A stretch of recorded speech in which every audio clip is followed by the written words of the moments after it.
Bien. Bien, mis hermanos, bienvenidos nuevamente.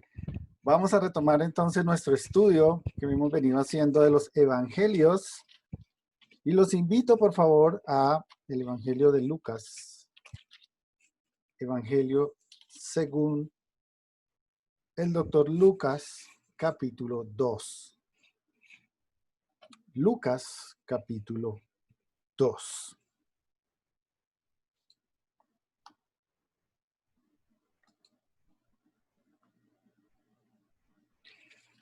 Por estos días, mis hermanos, durante este confinamiento que ya llevamos casi un mes en casa, juiciosos, hay muchas personas que quisieran salir a viajar. Si ustedes se dieron cuenta, empezando la Semana Santa, a muchos quisieron tomar esto muy tranquilamente y salir, tomar su carro e irse para sus casas de descanso cerca de Bogotá, y muchos de ellos fueron multados y también sus carros fueron inmovilizados por desobedecer las normas.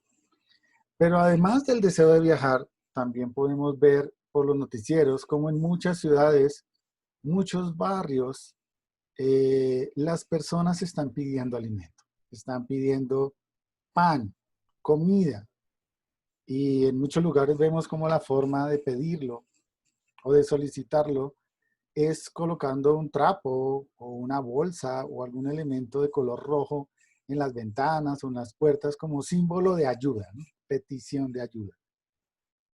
No tenemos comida, es el mensaje. Tenemos hambre, necesitamos algo de comer, necesitamos alimento. Seguramente, y espero que esta sea la manera, si le pregunto a cada uno de ustedes, ¿hasta el día de hoy les ha faltado alimento? Espero en plena confianza en el Señor y su fidelidad que me digan no. No ha habido la necesidad hasta el día de hoy de poner ningún trapo rojo en mi ventana porque Dios ha sido fiel. Él ha prometido sustentarnos y ha provisto hasta el día de hoy por nuestras necesidades. Pero, ¿qué tal el interior de las personas? ¿Qué tal el alimento espiritual? Vemos a las personas desesperadas por alimento físico, pero ¿qué tal el alimento espiritual? Quizás muchas de esas personas, además de comida física, necesitan alimento verdaderamente espiritual. Y en vez de esperar que ellos pongan una señal de esa necesidad espiritual, nosotros deberíamos estar como iglesia buscando la manera de solventar esa necesidad en las personas que aún no tienen a Cristo en su corazón. El texto que vamos a estudiar el día de hoy tiene que ver con la provisión de ese alimento espiritual, un alimento necesario para toda la humanidad. Vamos a hablar el día de hoy, o seguimos hablando, del nacimiento del Salvador del mundo, del Señor Jesús. Hace 8 días estuvimos finalizando parte del capítulo 1 de Mateo. Hoy vamos a continuar la historia del nacimiento del Señor Jesús en Lucas capítulo 2 y vamos a dar lectura desde el versículo 1 hasta el versículo 7.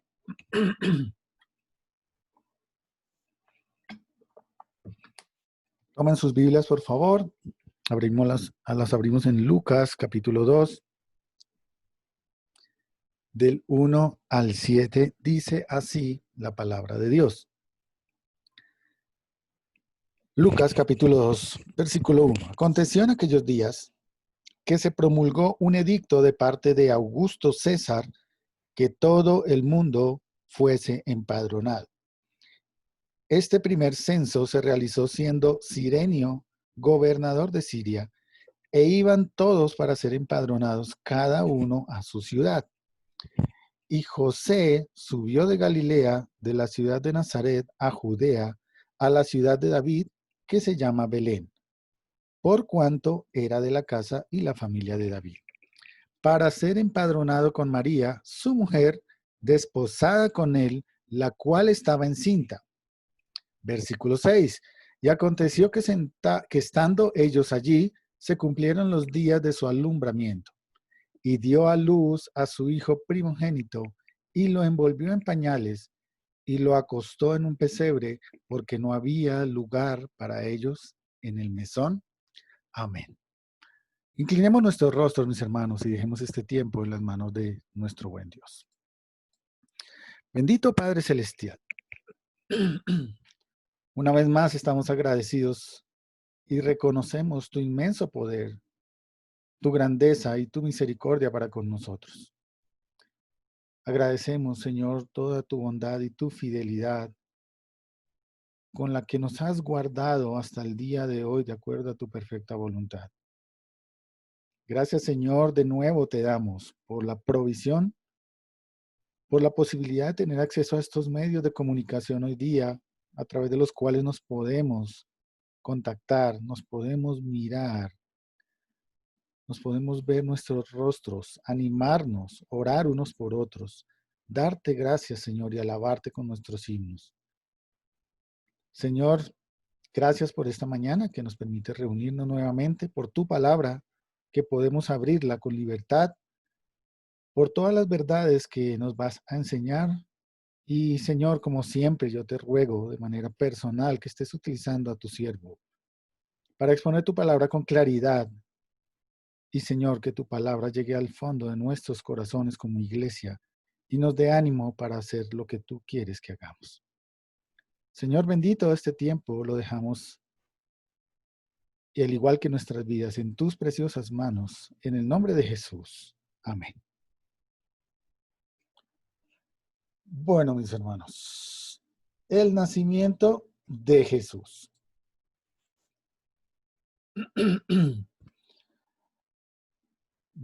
En el capítulo 1 de Lucas, que lo estuvimos estudiando hace un tiempo, se registran acontecimientos previos al nacimiento del Señor Jesús. Se describen algunos personajes allí, como por ejemplo Herodes. Recuerdan ustedes en el capítulo 1, versículo 5, que habla de Herodes. Luego nos habla de Zacarías, de su esposa, nos habla de un ángel llamado Gabriel. Se registra el anuncio de Juan el Bautista a este sacerdote Zacarías, y también el anuncio del mismo ángel Gabriel a María acerca del nacimiento del Señor Jesús. Luego, en el capítulo 1 de Mateo, estuvimos viendo momentos previos, o mejor, algunos días o meses previos al nacimiento del Salvador. Algo que sucedió en Nazaret con un ángel y José. A José se le animó y se le instó, se le invitó a que tomara la responsabilidad de lo que sucedía con María, porque el hijo que venía era el Hijo de Dios, era engendrado por el Espíritu Santo. Y esto que estamos leyendo, lo que acabamos de leer en el capítulo 2 de Lucas, combinado con lo anterior, nos ayuda a entender algo más de lo que sucedió en aquella época. El versículo 1 dice lo siguiente, Lucas capítulo 2, versículo 1. Aconteció en aquellos días que se promulgó un edicto de parte de Augusto César que todo el mundo fuese empadronado. Para entender este pasaje que acabamos de leer, vamos a estar hablando un poco de historia, vamos a estar hablando un poco de geografía. Entonces les pido que por favor estén muy atentos a lo que voy a estarles mostrando, porque es bastante información y debo avanzar un poco rápido.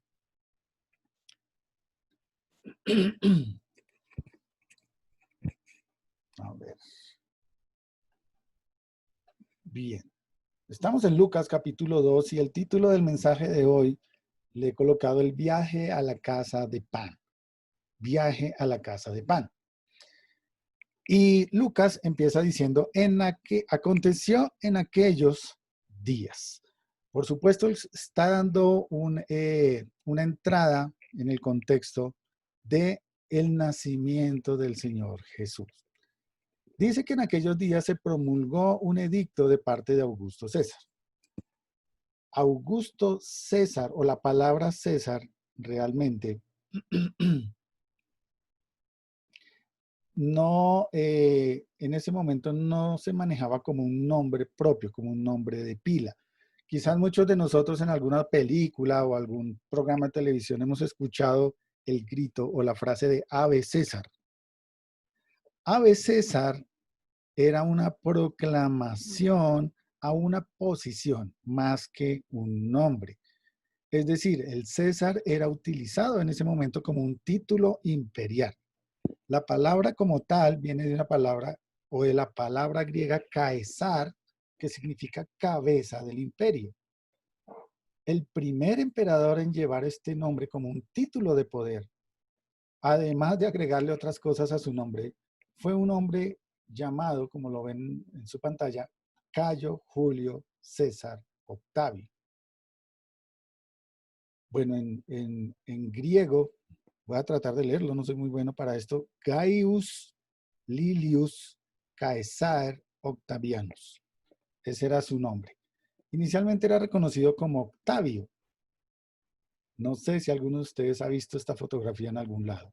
Esta es una de varias de las estatuas que hay de este hombre.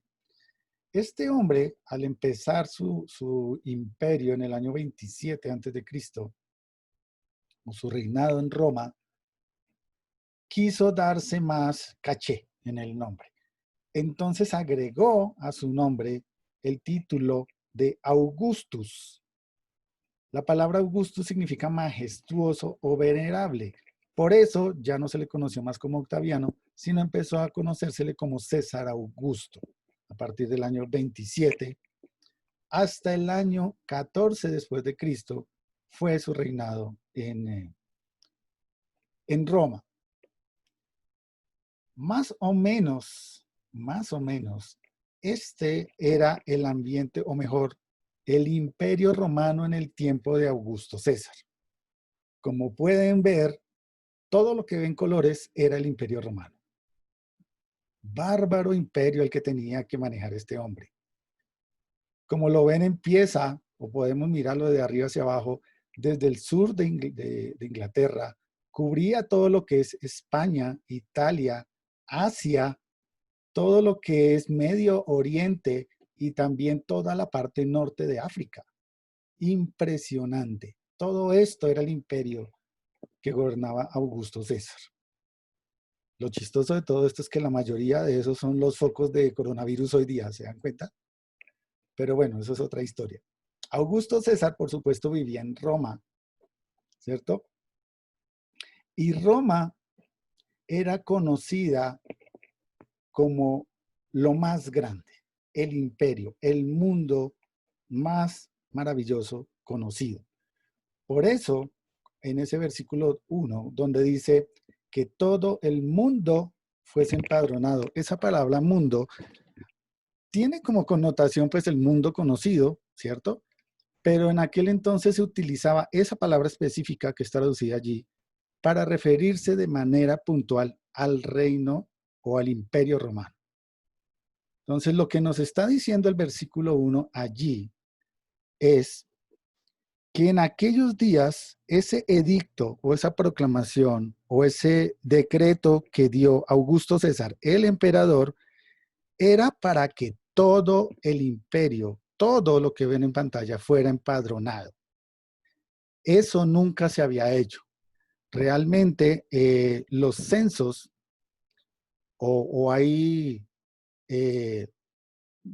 cosas o tablillas, mejor, que se han encontrado en Babilonia de censos que se hacían desde el año 3800 antes de Cristo. Los censos se hacían especialmente para mirar cuánta gente había para poderle poner impuestos y cuántos varones habían que pudieran ir a la guerra. Estos censos se hacían locales, en ciudades. Los romanos también lo estaban haciendo y lo hacían solamente en Roma. Nunca se había hecho a este nivel. Antes de ese edicto jamás se había hecho un censo en todo el Imperio Romano. Interesante el Señor cómo está utilizando estas cosas para cumplimiento de su propósito. Entonces, el edicto era, todo Roma tiene que ser empadronado. ¿Sabían ustedes que en Colombia se han hecho 24 censos? 24 censos. El primer censo del que hay registros duró 6 años en realizarse. Se hizo entre el 1770 y 1776. Y el resultado final de todo este censo de 6 años fueron 507.200 habitantes.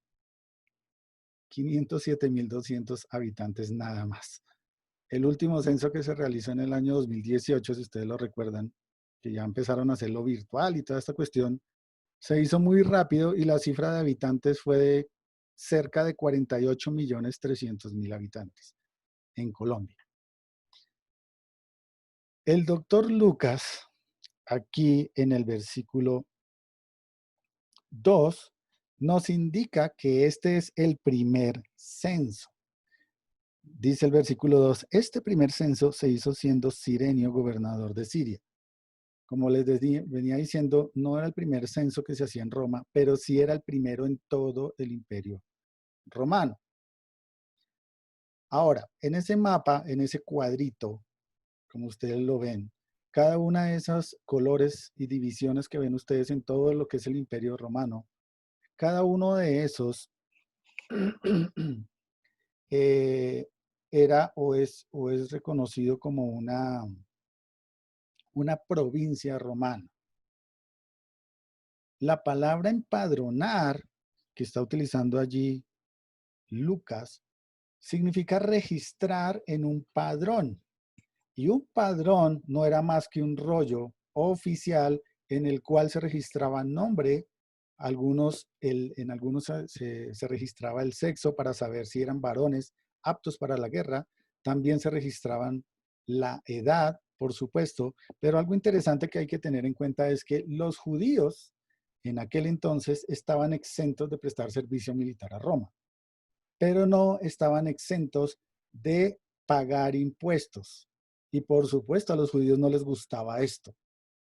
Pues cuando hubo este edicto, yo creo que más de un judío no se puso contento porque sabían que le iban a poner más impuestos, ¿no? Pues cualquier parecido con la realidad actual no es pura coincidencia. Versículo número 2, en primer censo se hizo siendo Cirenio gobernador de Siria. Si yo amplío este mapa a donde está el cuadro, vemos algo así. A la izquierda está el mar Mediterráneo y aquí hay dos provincias. Judea, que es todo lo que nosotros llamamos Israel, era una provincia romana. Y al norte de Judea había otra provincia romana llamada Siria. Esta provincia es a la que se está refiriendo aquí Lucas en el versículo 2. Y nos dice que en esa provincia el gobernador era Cirenio. Sabemos por algunos escritos que se han encontrado que el nombre de este señor, el nombre completo era Publio Sulpicio Quirinio. Publio Sulpicio Quirinio, más conocido como Cirenio. Este hombre, de acuerdo a lo que se ha encontrado, fue gobernador de esta provincia 2 veces. La primera fue entre el año 6 antes de Cristo y el 1 después de Cristo. Y la segunda vez fue del 6 al 10 después de Cristo. Esto es relevante, ¿por qué? Porque resulta que si vamos a Hechos, capítulo 5, avancemos un poquito, por favor. Hechos, capítulo 5, versículo 37, dice lo siguiente. Hechos 5:37. Después de este se levantó Judas el Galileo, está Pedro, delante del concilio, ¿cierto? Y están hablando ellos y dice, después de esto se levantó Judas el Galileo en los días del censo y llevó en pos de sí a mucho pueblo. Pereció también él y todos los que le obedecían fueron dispersados. Este censo del cual se habla en Hechos 5:37, se han encontrado algunos rollos acerca de esto y está fechado de acuerdo a los escritos del historiador Flavio Josefo en el año 6, año sexto después de Cristo. Y como vemos aquí, en la parte, en la ventana que ustedes ven allí en la diapositiva, en el año 6 después de Cristo, Cirenio nuevamente era gobernador de Siria. Es decir, hubo otro censo después. En los pergaminos que se han encontrado en los documentos oficiales, se sabe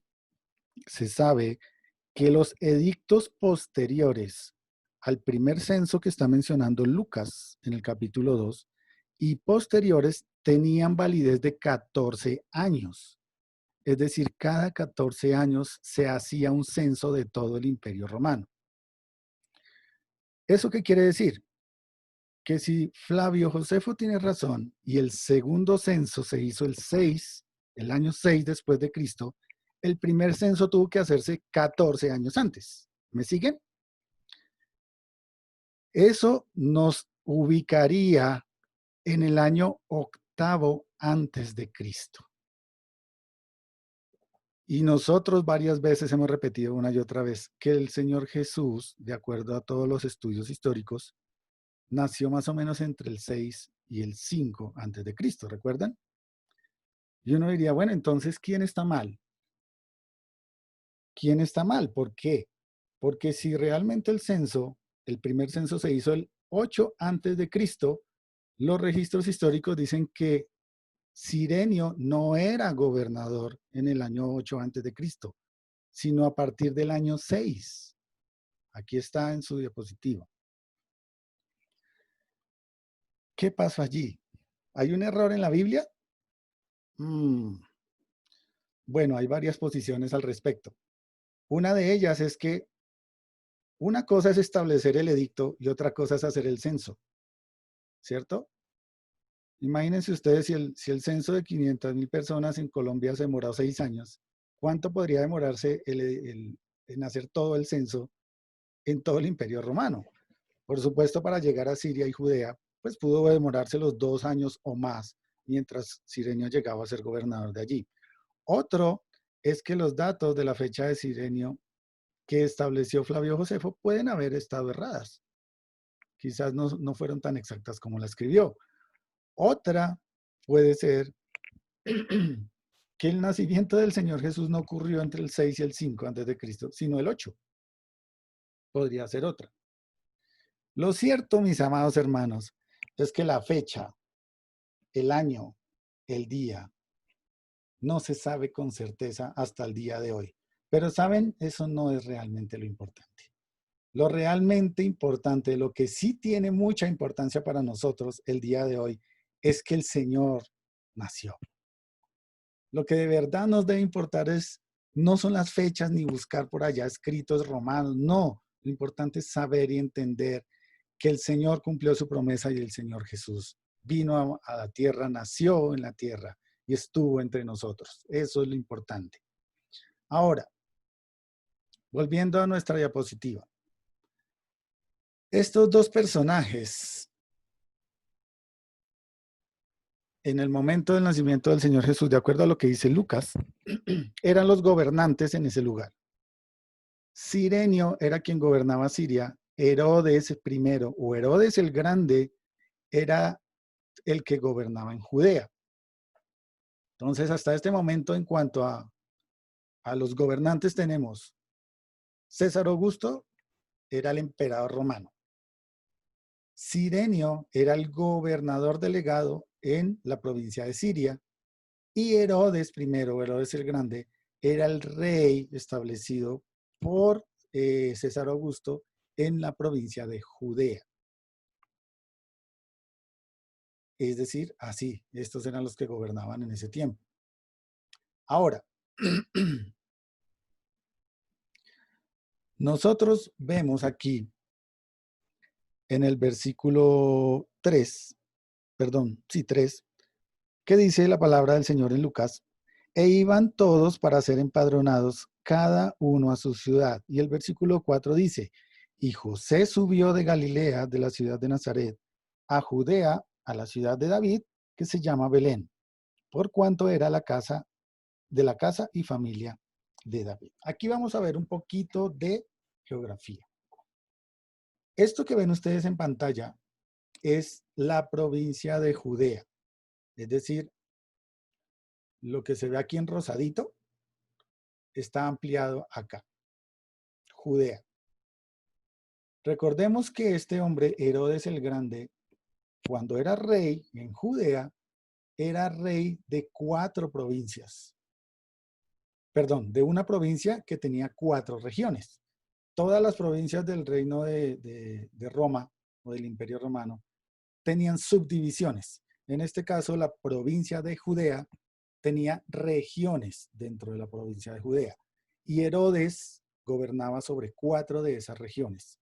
Gobernaba sobre Galilea, que está aquí al norte, Samaria, Judea e Idumea.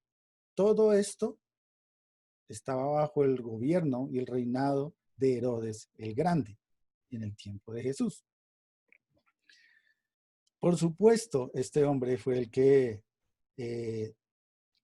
terminó de arreglar los daños que tenía estructuralmente el templo y lo amplió. Estoy hablando del templo en Jerusalén. Aquí en este triangulito rojo queda Jerusalén y Herodes vivía ahí. Pues como podemos ver, Jerusalén está en toda la mitad de la región de Judea. El versículo 4 nos dice que José subió de Galilea a la ciudad de Nazaret. Entonces ya sabemos que Judea era una provincia, pero además era una región dentro de la misma provincia de Judea. Y hay otra provincia al norte que se llama Galilea. En Galilea, aquí en esta flechita, quedaba o queda Nazaret. Es decir, desde allí es donde partieron José y María. ¿Hacia dónde? Hacia aquí. ¿Ven ese pan? Ese pan tiene un propósito claro. Y aquí queda Belén. Desde Nazaret, en la región de Galilea, hasta Belén, en la región de Judea, al sur, hay más o menos 145 kilómetros. Más o menos. Todo ese era el trayecto que tenía que hacer José y María para llegar hasta Belén. Y uno dice, bueno, pues fácil, no tanto. Aquí habían montañas, habían lugares desiertos, habían fieras salvajes sueltas. Además, tendrían que pasar por la región de Samaria, que los judíos, o los que vivían en Judea y los que vivían en Galilea, no querían. De hecho, en algún momento dicen, de Samaria puede nacer, o de Nazaret puede nacer alguien, o algo bueno, del norte hacia Nazaret. Toda esta zona de Galilea y Samaria era identificada como mala, como peligrosa. Y ese era el trayecto que tenían que hacer ellos. Hay muchos detractores, por supuesto como muchos de la Biblia, hay muchos detractores que dicen, pues eso no tiene ningún sentido. Cuando un gobernante que va a hacer un censo dice que uno tiene que ir a la ciudad de origen para censarlo. Si yo vivo en Nazaret, aunque haya nacido en Belén, pues que me empadronen en Nazaret y listo, yo vivo acá. Sin embargo, en Egipto, que como vimos hace un rato, también era parte del Imperio Romano, se encontró un pergamino que dice lo siguiente, tal cual como está allí en la diapositiva. Lo leo textualmente. Ordena Gallo Vivio Máximo, prefecto de Egipto. Como ven, es un nombre griego. Como ha llegado el momento de hacer el censo de casa en casa, es necesario obligar a todos los que por cualesquiera causa residan fuera de su distrito de origen a que vuelvan a sus casas para cumplir con los requisitos del censo y también para atender diligentemente al cultivo de sus parcelas. Esto es un escrito real encontrado en Egipto sobre un mandato, un edicto de un censo real. Entonces no es descabellado que este hombre, Augusto César, haya dado un edicto igual y haya mandado a los judíos a su lugar de donde nacieron para hacer este censo. Belén, a donde llegamos, Belén era una ciudad o un pueblito, realmente era un pueblito pequeño, igual que Nazaret. a unos 8 kilómetros al sur de Jerusalén. En el tiempo de Jacob fue llamado Efrata. ¿Qué quiere decir fructífero? Como lo ven allí. Génesis 35, 19 dice, así murió Raquel y fue sepultada en el camino de Efrata, la cual es Belén. Cuando nosotros leemos en la Biblia Efrata y leemos Belén, se están refiriendo al mismo sitio, al mismo lugar. Después de la conquista de Canaán, esta zona se le llamó Belén de Judá, y era así específicamente de Judá porque hay otro Belén que queda al norte, llegando hacia Galilea, y no querían confundirlo. Por eso le decían Belén de Judá. En Ruth 1:1 dice lo siguiente, aconteció en los días de los que gobernaban los jueces, que hubo hambre en la tierra y un varón de Belén de Judá. Y se está refiriendo a la misma Belén, a la misma Efrata. Pero lo más interesante es lo siguiente, mis hermanos. David, el rey David, fue ungido como rey por Samuel allí, en ese mismo lugar, en ese pueblito. Y a partir de allí ese pueblito fue conocido como la ciudad de David. Por eso, ahí al final del versículo 4, o la segunda mitad del versículo 4 dice, a la ciudad de David, que se llama Belén, si ustedes lo notan allí. Pero hay algo más en cuanto a esto. La palabra Belén en hebreo es Betlehem y significa literalmente casa de pan. Casa de pan. Pero lo más hermoso de todo esto, mis hermanos, es el cumplimiento perfecto de la voluntad de Dios. Ver cómo el Señor utilizó a Augusto César, ver cómo el Señor utilizó todo esto para dar cumplimiento a una profecía que se había dado unos 740 años antes por el profeta Miqueas, que en el capítulo 5, versículo 2 escribe lo siguiente, pero tú, Belén Efrata, pequeña para estar entre las familias de Judá, de ti me saldrá el que será Señor en Israel. ¡Wow! 740 años antes. Tu casa de pan fructífera. Y era un pueblito chiquito. Y Miqueas, el Señor le dijo a través de Miqueas, pequeña es ese pueblito, pero esa casa de pan fructífera es el lugar donde ha de nacer el Salvador. Y más adelante en el ministerio del Señor Jesús mismo, en Juan 6:36 dice, yo soy el pan de vida. Si ustedes recuerdan, el mismo Señor Jesús en Lucas 4, cuando es tentado en el desierto, y Satanás, si ustedes recuerdan, hace por ahí sus trucos y hace que el Señor vea las piedras que habían en el desierto como pan, ¿cierto? Y le dice, come, levanta y come. ¿Y qué le responde el Señor Jesús? Lo mismo que está en Deuteronomio 8. No solo de pan vivirá el hombre, sino de toda palabra de Dios. Hoy día, mis hermanos,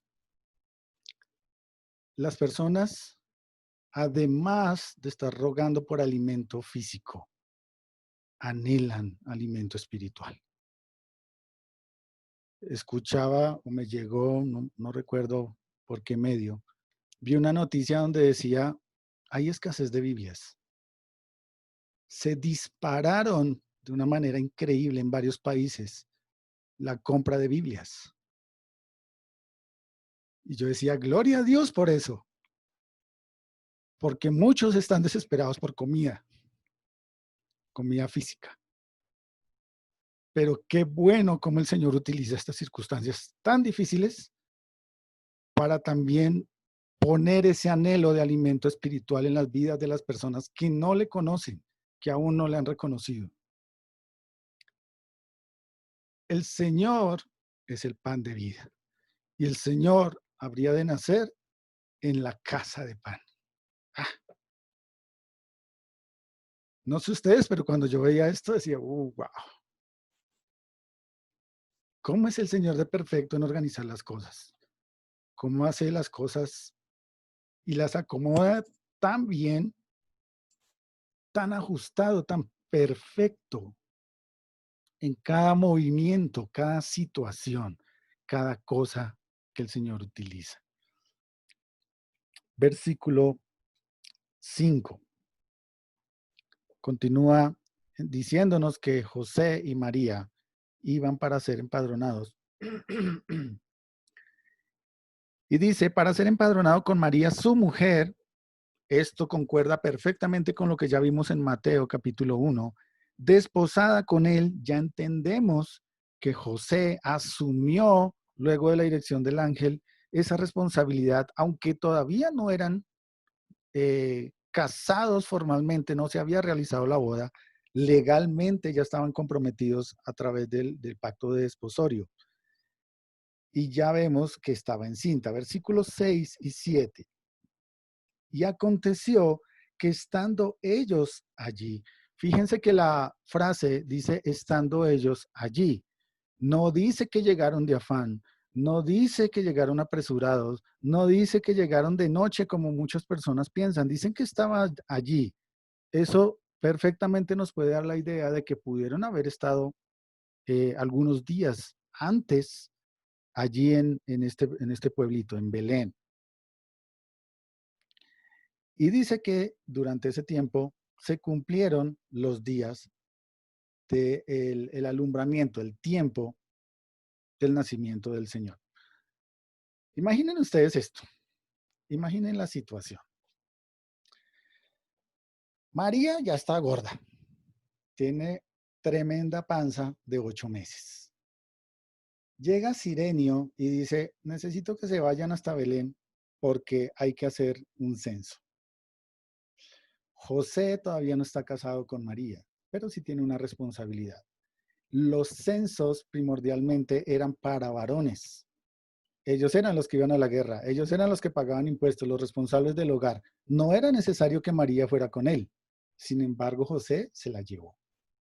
145 kilómetros sobre una carreta o sobre un asno, no sabemos. No lo especifica la palabra de Dios. Estamos hablando de un viaje normal, sin barriga, de 3 días a pie. Bajo las circunstancias que estaba María, pudieron demorarse 4 o 5 días, una semana atravesando esto. Lo más probable era que no iban solos, quizás iban en una caravana y llegan cansados, ya finalizando el 8º mes de embarazo, a Jerusalén, a la gran ciudad de Jerusalén. Dieron una vueltica por allí, miraron el templo y siguieron, no se quedaron. Continuaron otros 8 o 13 kilómetros más o menos hacia el sur de Jerusalén, hasta la casa de pan, hasta Belén. María ya no podía dar un paso más. José solo esperaba el día en que llegaran los empadronadores para que les tomaran los datos. Cuando de repente se le viene el chino. Y empieza esta mujer a gritar en donde esté. Y José empieza a buscar un lugar en donde poder quedarse esa noche. Y dice la palabra de Dios en el versículo 7. Mis hermanos, creo que ya se me está acabando el tiempo. Si se me corta, yo me vuelvo a conectar, ¿vale? Para que no dejemos a medias esto.